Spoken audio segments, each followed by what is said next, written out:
Buenas tardes, bienvenidas, bienvenidos a esta nueva sesión de Filmoteca Villaverde. Hoy lo hacemos recuperando una figura fundamental en la historia de la filosofía y del psicoanálisis que, como tantas otras mujeres relevantes a lo largo de la historia, han caído desgraciadamente en el olvido.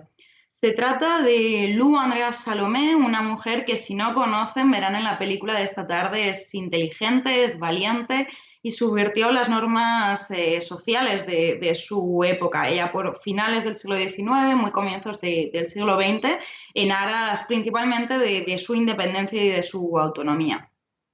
Pero que, sin embargo, y a pesar de toda esta fortaleza y este empoderamiento, quizás en parte por haber sido una persona muy cercana a grandes figuras masculinas como Rilke, como Nietzsche o como Freud, ha acabado siendo de alguna manera relativizada a su relación con estos hombres, ¿no?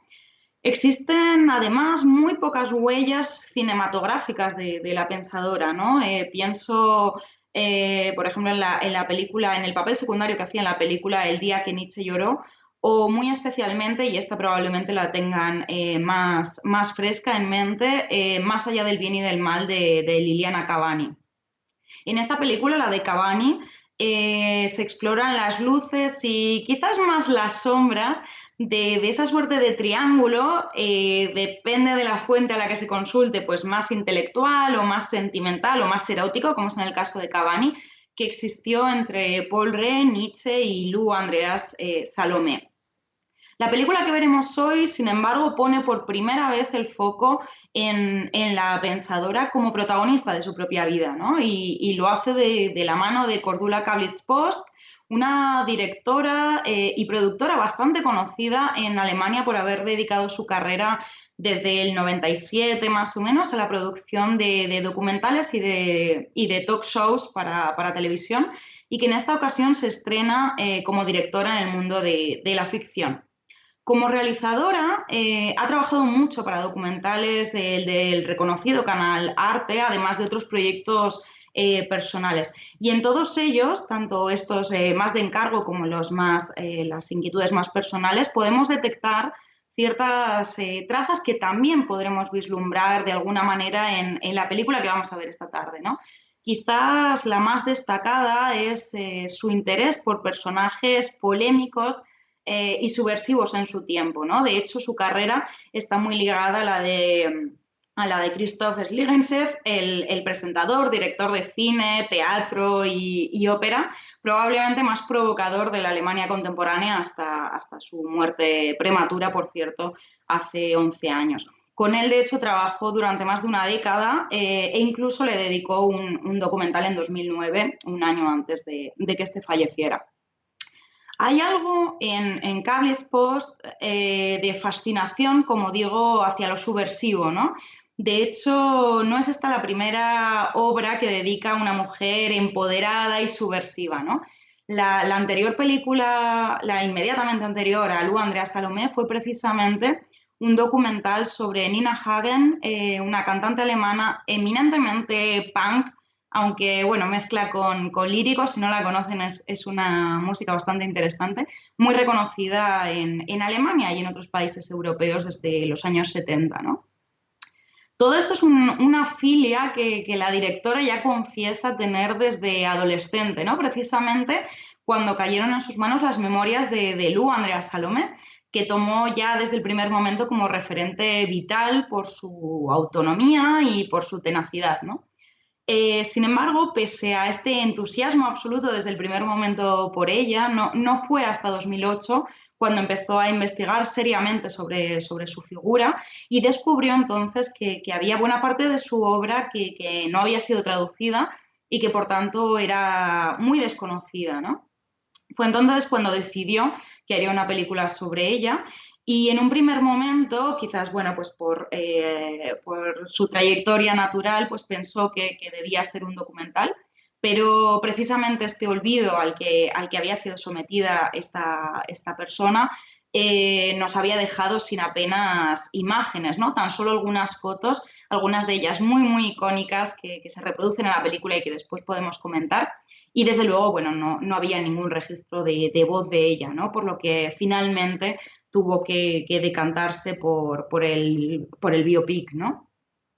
Ha sido este un proyecto muy difícil de levantar, unos 8 años más o menos, en los que el principal impedimento ha sido, pues como casi todos los impedimentos en producción, la financiación, que se logró finalmente gracias a la coproducción principalmente con Austria, aunque también hay cierta participación de Italia y de Suiza. Y muy probablemente por el auge del feminismo, ¿no? Y el interés reciente por rescatar a estas mujeres invisibilizadas a lo largo de la historia. Verán que en la película pueden detectarse las huellas de una realizadora dedicada eminentemente a la televisión en este tono divulgativo, algo didáctico en algunas ocasiones, esa ausencia también de experimentación formal, con pocos rasgos de autoría y con varios recursos propios del reportaje que podemos analizar después si quieren. Pero en cualquier caso, con sus luces y con sus sombras, sin embargo, ya me dirán después si están de acuerdo conmigo, pero considero que logra su principal objetivo, que es despertar el interés por una mujer fascinante dentro de su tiempo, pero también fuera de él, ¿no? Pero bueno, si les parece, retomaremos estas cuestiones tras el visionado de la película, a eso de las 8 más o menos. Ahora mismo les apuntamos exactamente la hora. Ya saben que ahora solamente tienen que introducir la contraseña que les hemos hecho llegar por mail a la pantalla que tienen justo debajo. Y nada, y después retomamos en esta misma pantalla, sí, en torno a las 8 o así, para que comentemos. Si quieren, ya me podrán hacer llegar sus comentarios o sus preguntas, como siempre, a través de redes sociales con el hashtag Filmoteca Villaverde o por WhatsApp en el número que tienen aquí en pantalla. Pues que disfruten mucho de la película.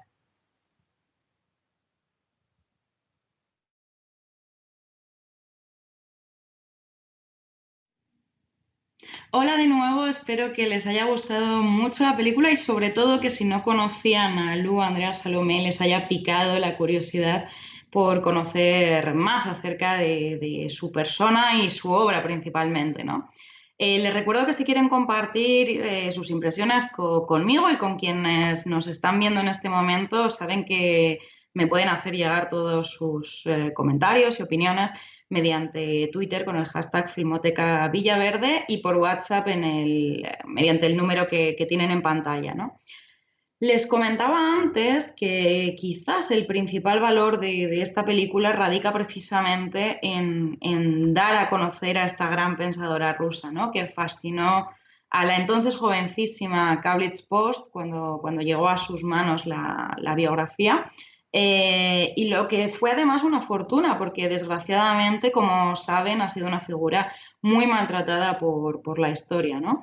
Quizás por un lado, y muy especialmente en realidad, porque como han podido apreciar, el ejército nazi destruyó buena parte de su biblioteca y sus manuscritos, borrándola casi enteramente de la historia durante unas décadas, pese a haber sido muy reconocida en su tiempo, bien como Lu Andrea Salomé o bien con su seudónimo Henry Andrea Salomé, hasta la llegada de Hitler al poder. De hecho, si, aunque con cierta dificultad, unos 80 años después de su muerte, aún a sus memorias, por cierto, tituladas Mirada retrospectiva, compendio de algunos recuerdos de la vida, que están editadas en España y son muy fáciles de conseguir si lo desean, es precisamente por Ernest Pfeiffer, a quien hemos visto en la película como este interlocutor del hilo argumental o sea, de la pensadora, que se convirtió ya en la vida real como un gran amigo en los últimos años de vida de Lu y posteriormente albacea de la pensadora, ¿no? De hecho, cuando los nazis destruyeron buena parte de los documentos, él custodió durante décadas algunos manuscritos que vieron la luz allá por los años 50, ¿no? Nos llega un comentario de Inma. Si puedo dar referencia a algunas de sus principales obras, sí, ha sido ahí un delay Bueno, sí, comentaba las memorias estas, yo se las recomiendo encarecidamente. Luego tiene otra que no sé cómo ha sido traducida aquí, eh, erotismo, creo que, o el erotismo o algo así, la encontrarán muy fácilmente. Es quizás una de sus obras más apasionantes. Y luego, si buscan, han publicado también bastante correspondencia que tenía con Rilke y algunas reflexiones acerca de la obra de Nietzsche que merecen mucho la pena. Quizás eso como primer acercamiento, estas memorias que por cierto además fueron mejoradas, la edición que disponemos ahora, han sido ampliadas y mejoradas por unos documentos que a posteriori aportó Pfeiffer precisamente, porque se habían salvado pues, un primer manuscrito, pero él tenía unos cuantos documentos más que se han utilizado para la reedición que está en España ahora. Se las recomiendo porque son maravillosas.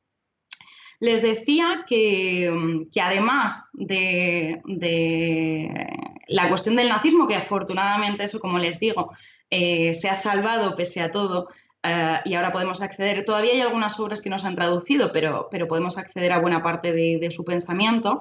Eh, eh, Lugo, Andrea Salomé, ha sido también muy invisibilizada por el mero hecho, ¿no? de ser mujer y de ser una mujer rodeada en un mundo de hombres que por un lado le dio la posibilidad de tener, o sea, de verse envuelta, ¿no? en cierto ambiente intelectual y cierto reconocimiento, pero al mismo tiempo, pues como tantas otras, pues ha quedado ensombrecida en esto, ¿no? Eh, Claro, es un arma de doble filo, ¿no? De alguna manera le permitió explorar y desarrollar las inquietudes intelectuales que como mujer le eran negadas, pero por otra tuvo, bueno, que pagar un precio muy, muy alto y al final además ha quedado recordada en demasiados textos, en demasiados comentarios como una suerte de fan fatal. Hay mucha prensa que habla de ella como una suerte de fan fatal que realmente es una figura que hace poca justicia a los planteamientos feministas o protofeministas de la autora, ¿no? Y esto, claro, tras su muerte, por no hablar obviamente del importante precio que tuvo que pagar en ocasiones en vida, ¿no? Revelándose constantemente a ser reducida a mero objeto de deseo.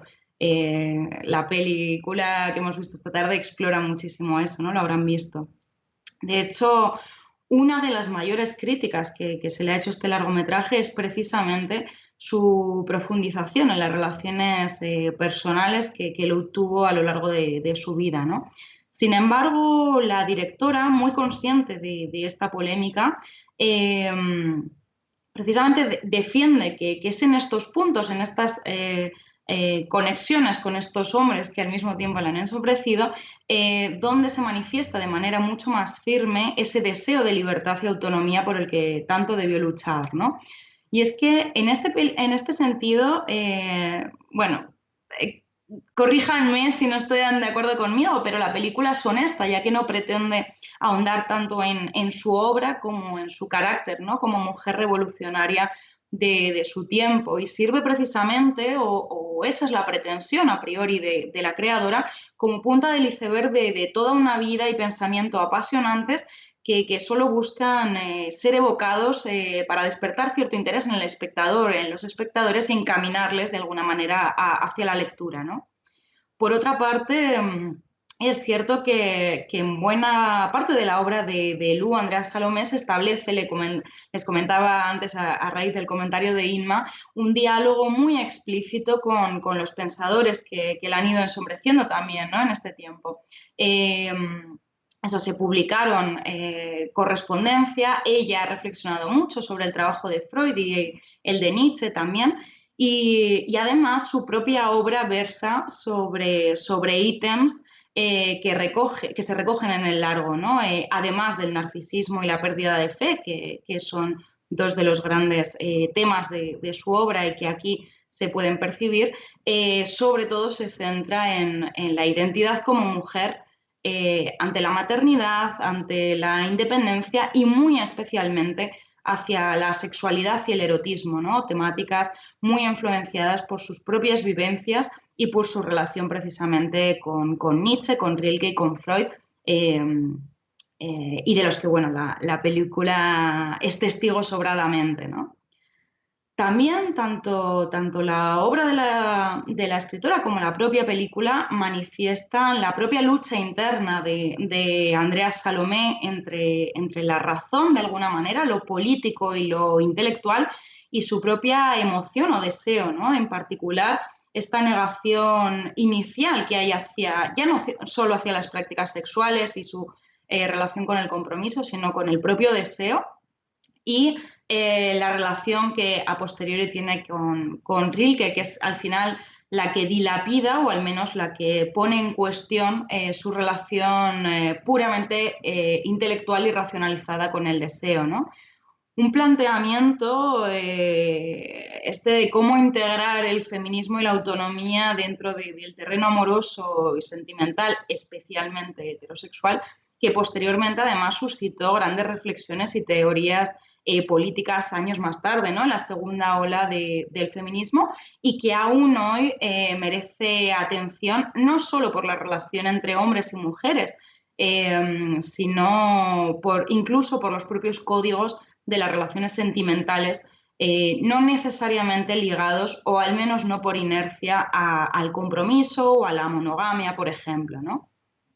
En este sentido, pese a las críticas comprensibles quizás, ¿no?, que pueda suscitar el planteamiento de la película con esta Lu enamorada, objeto de deseo, sujeto de deseo, cabe destacar que buena parte de sus planteamientos teóricos precisamente se dan por su condición de mujer, por un lado, en este diálogo y negociación entre libertad y deseo, a veces como cuestiones complementarias, pero otras veces como cuestiones absolutamente antagónicas y que no solo son fruto de su tiempo. Yo creo que es una reflexión que sigue vigente en algunos aspectos en nuestros días y quizás sobre todo por sus vínculos con el psicoanálisis que ella ejerció como profesional, pero también exploró personalmente, ¿no? De esta manera, la autoconsciencia, la suma de estas dos cosas, la autoconsciencia y la reflexión filosófica van de la mano, ¿no? Incorporando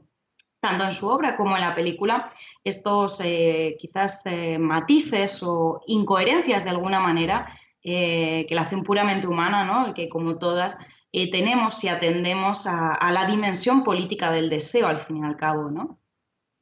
Sin olvidar este punto bueno, que queda esbozado casi al final de la película del propio sexo como trauma, ¿no? Y que daría sin duda para una nueva película casi en torno en exclusiva hacia este elemento, ¿no? Todos estos aspectos que les señalo fueron muy valorados en la Socially Relevant Film Festival de Nueva York, que consideró, de hecho, la obra mejor película del festival. Y, de hecho, este es el segundo premio que recibió el largometraje, digamos, por su contenido histórico, dado que unos meses antes la directora había sido galardonada como joven investigadora en un festival de cine en Alemania también, después, por cierto, de un aclamado estreno en el Festival de Cine de Shanghái. Pese a su buena acogida en Alemania, su país de origen, en Shanghái, en Nueva York, como les comento, tardó 2 años en llegar a España esta película, en parte por lo desconocido de la figura de la escritora rusa y en parte por, como les decía, esta impronta ligeramente televisiva, ¿no?, que en ocasiones mantiene el film y que digamos que no son los códigos estéticos habituales del circuito, de cierto circuito de festivales o de, pese a ser una película independiente y demás, pero es verdad que hay algunos códigos en los que no le ha valido para entrar en el circuito más hegemónico, ¿no?, de los festivales. Habrán visto eso como estas señas que les señalo, ¿no?, de ese tono divulgativo, ¿no?, en ocasiones ciertamente didáctico, muy propio de cierto documental de divulgación, ¿no? que es constante en la película. Y esa estructura que sigue manteniendo de entrevista flashback, pese a ser una obra ficcional, que vuelve a ser también una estructura muy habitual en la no ficción, ¿no? Pese a ello, por supuesto, hay ciertas concesiones, ¿no? Digamos, cómicas, como el de la visualización esta de Dios en la consulta de Freud, que son estas pequeñas digresiones que cambian momentáneamente el tono del film y que introducen cierta ironía hacia la propia historia, ¿no? Una característica tremendamente posmoderna también, ¿no? De esa revisión irónica y mucho más cómica de aspectos puramente históricos, ¿no? Por otra parte, habrán apreciado también recursos como esta tridimensionalización de las postales, ¿no? Que nos habla de nuevo del pasado como realizadora de reportajes y documentales televisivos de Kablitz Post, ¿no? Recursos bueno, hay que decir que no han sido demasiado aclamados por la crítica de nuestro país. Y es que, bueno, les comentaba que antes la película había buscado ser concebida como un documental, el terreno en el que sin duda la directora se mueve como pez en el agua, pero sin embargo no se guardan suficientes registros para llevarlo a cabo, ¿no?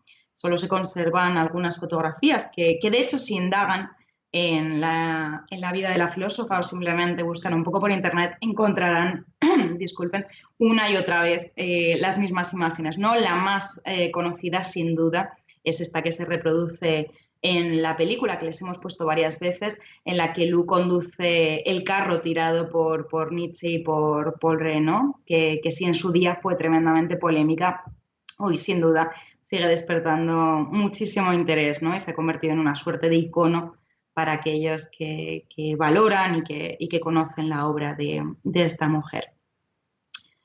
Pese a la problemática inicial que les comentaba de tener que hacer un biopic y no un documental, teniendo en cuenta también que este no suele ser un género demasiado aclamado por el sector, ¿no? La cineasta ha hecho alarde, y ella lo cuenta en las entrevistas, de esa misma tenacidad que su protagonista, ¿no? Contaba que en toda la problemática que ha tenido para sacar adelante el proyecto, de alguna manera se dejaba embriagar por el personaje de Lu Andrea Salomé eh, para sobreponerse a las dificultades y seguir adelante con el proyecto, ¿no? De hecho, confiesa haber disfrutado del proceso, entre otras cosas, porque ella empezó, antes de trabajar en televisión, empezó trabajando como asistente de dirección en ficción y echaba algo de menos pisar este terreno. Y además le ha permitido trabajar con actores por primera vez casi. Para ello ha contado con un elenco eminentemente teatral, precisamente porque pese a estar limitada, como en todos los biopics, por cierto parecido físico, ¿no? Con los personajes, necesitaba el modelo de ensayo del teatro, ¿no? Que implica el trabajo de meses en las obras, ¿no? Tanto es así que según cuenta la actriz Katarina Lorenz, que es la que tienen en pantalla, la que da vida a esta Lu adulta joven, trabajó 6 años en el papel, se metió de lleno en la obra de Lu Andrea Salomé y se acabó impregnando absolutamente de la personalidad de la pensadora, ¿no? Sin embargo, pese a todas estas satisfacciones, la cineasta, después de 8 años dedicados a este proyecto, principalmente, como les decía, debido a las dificultades de encontrar financiación, he de decir que dentro de la televisión alemana, que al final era su terreno habitual, ¿no? de producción, parece haber vuelto, después de esta incursión en la ficción, ha vuelto a su terreno natural del documental, con un documental musical sobre un grupo alemán, Die Totenhausen, donde vuelve de alguna manera a ese punk que ya exploró en la película dedicada a Nina Hagen, de la que les hablaba en la presentación de la película, ¿no? Y que de hecho que les recomiendo que vean porque además de que las figuras tanto del grupo como Nina Hagen son tremendamente interesantes, eh, podrán detectar de nuevo esa Kablitz Post, convencida de que el audiovisual es una ventana que permite dar a conocer figuras que por distintos motivos nos resultan lejanas, ¿no? Pero que sin duda son fascinantes e inspiradoras, ¿no? Creo que esto es una de los sellos de identidad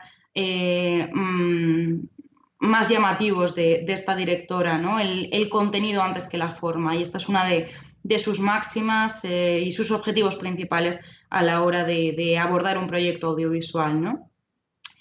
Yo espero que hayan disfrutado muchísimo esta tarde y de verdad que les animo a que sigan indagando en la apasionante figura de la escritora. Espero que la película les haya seducido para hacerlo. Y nada, yo me despido ya, pero les recuerdo que mañana tenemos nueva sesión en esta misma pantalla, también a las 6 con el largometraje de Oliver Assayas, Dobles Vidas, que les recomiendo que no se pierdan. Y nada, muchísimas gracias por estar conmigo aquí hoy y que tengan buena noche.